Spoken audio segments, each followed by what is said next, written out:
So we are going to see the next concept, inline frames. Now what do you mean by frames? First we will see.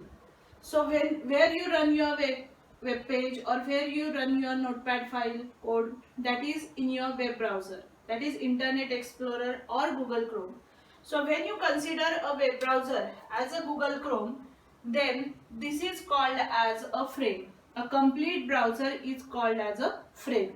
And when you insert one more frame inside it in the form of a small box, then this is called as a inline frame, which is also known as a frame within frame. So suppose this is a complete frame outside frame, that is your web browser, and then when you insert one more frame in this, then it is known as a inline frame. So it is known as the frame within frame. Inline frames are also known as floating frames. Now why it is called as floating frames? Because in your web browser, anywhere we can float these frames, anywhere we can insert these frames. So these are also known as floating frames. The tag used to insert inline frame is iframe and /iframe. So here within the iframe and /iframe you will insert inline frame, you will insert any HTML file. Now let's see the attributes. The first one is src. Here always .html file you will insert as a source file, that is within the frame which in source file you want to insert. Height means height of your inline frame. Width is the width of your inline frame. Border for your frame, and name of the inline frame. That is any name you can put for the inline frame. So src means the source file, height, width, border, and the name of the inline frame. So hope you understood what do you mean by inline frame. So just remember, a frame within frame or a floating frame which can be inserted anywhere within your browser, known as inline frame. Now let's see the code for inline frame. So here starting is doc type HTML, head, title is inline frame, /title, /head, and body. Now always remember, inline frames are written within the body and /body tag. So here iframe src is equal to, suppose abc.html file I want to insert within inline frame, so I will write abc.html which contains just the body color, background color red. Height for the inline frame is 300, width for the inline frame is 200, and border for this is 5. Immediately close your inline frame. Then I have given h1 inline frame /h1 which will appear after this, like this, inline frame which is outside your inline frame, that is within the main browser you will get the inline frame, and then close it with /body and /html. When you run this code, then within this frame you will get the abc.html file where you will get the background color for this frame is red, because in the abc.html you will just write the inline code as a background color, body bg color is equal to red, and this is a separate which is outside your inline frame. So your output will look like this. So inline frames are also known as the floating frames. Iframe and /iframe tag is used to insert inline frame, which is also known as a frame within frame. Okay, so write down the more tags for inline frames by your own. Okay, the last concept in this chapter which we are going to learn is web hosting. Now what do you mean by web hosting? Now in this chapter we have seen how to create a website by using different controls. The form controls we have seen to insert to create an attractive forms. The CSS concept we have seen to apply the different effects to the text, to provide the different styles to the text. We have seen the audio files, we have seen the video files, how to insert it. Then we have seen the concept of image mapping, we have seen the concept of inline frames. Now the last concept is web hosting. Now website hosting is just a thing which is used after creating a website. Now, just creating a website is not sufficient. One has to make the website available to all on the internet. These web pages are used to store in the web servers that are connected to the internet to be made available to others.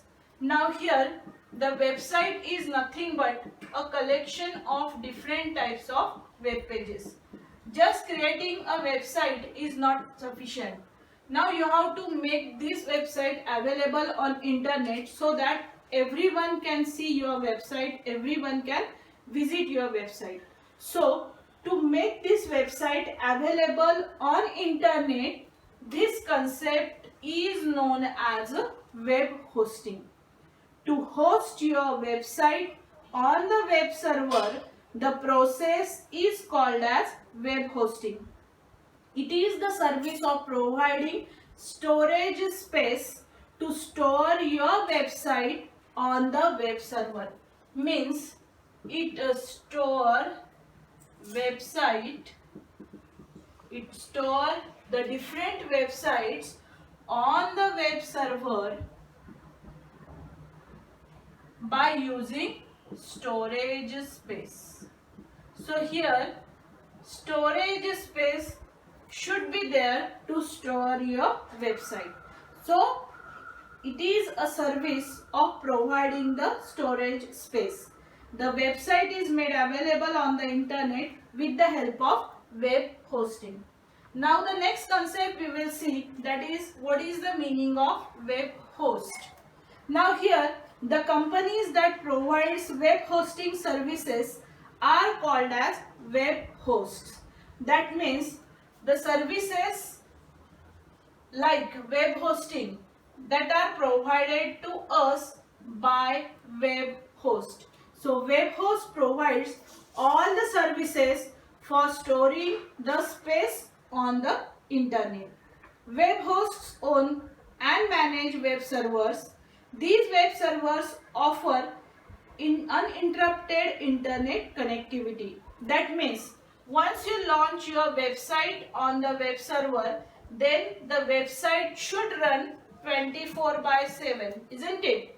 For all 365 days, it should be available to all the visitors. So, to provide the services uninterruptedly, that is, there is no any inconvenience for the users to visit the website, this is the job of web host.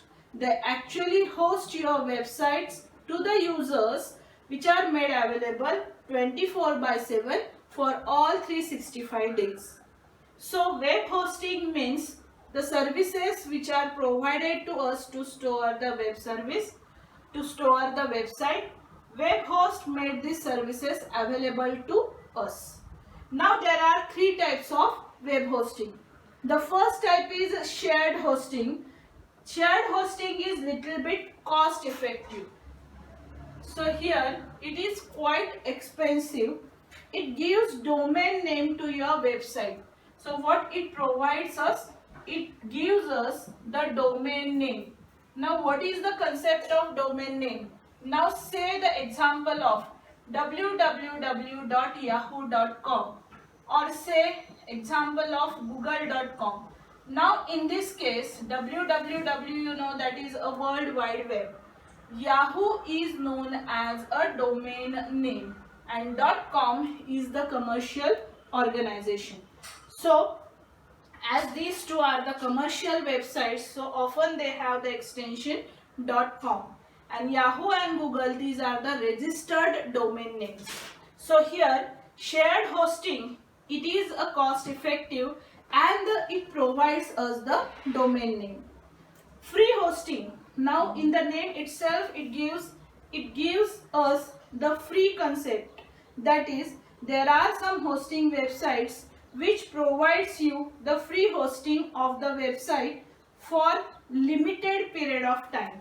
That means a trial period is given to all the users to host the website, to store the website on a storage space, but it is for trial period. It is for limited period.